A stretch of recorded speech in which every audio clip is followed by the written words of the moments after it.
Have you ever felt like life changed you so much that you are no longer the person you used to be? Maybe you used to be confident, you used to be trust easily, you used to dream bigger, but after certain experience, something shifted in you. My name is Rose and I work with Christian professionals who feel stuck because of fear, self-doubt, and emotional blocks that they can't even explain. And very often, when we look deeper why they are stuck or why they are so afraid, we discover something important, that it's not laziness, it's not weakness, it's a survival strategy. When we experience trauma, things like rejection, criticism, betrayal, failure, or emotional neglect, our nervous system adapts to keep us safe.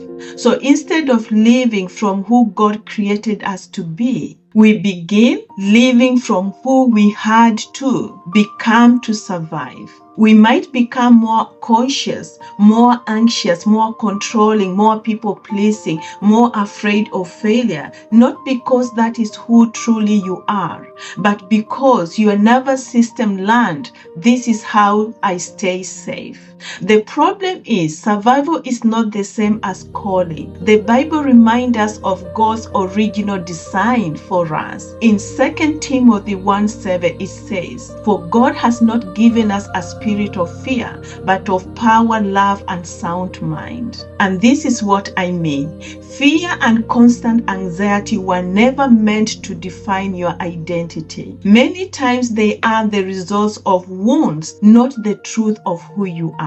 One powerful example in the Bible is Peter. Peter was bold and passionate.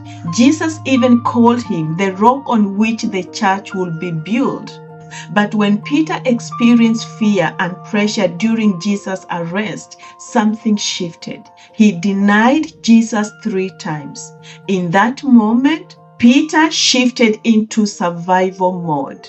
Fear took over. The confident disciple became someone who hid, withdrew, and felt deep shame. But Jesus did not leave Peter in that version of himself. After the resurrection, Jesus restored him. He asked Peter 3 times, "Do you love me?" And then Jesus said, "Feed my sheep." Jesus wasn't just forgiving Peter. He was calling him back home to who he truly was. And Peter went on to preach boldly and led thousands to Christ. Healing is not about becoming someone new. It's about returning to the person God created you to be. And part of that journey is helping your nervous system to feel safe again. Safe to trust, safe to speak, safe to step forward. Because when your body feels safe, the soul can rise again. So if you feel like trauma changed you,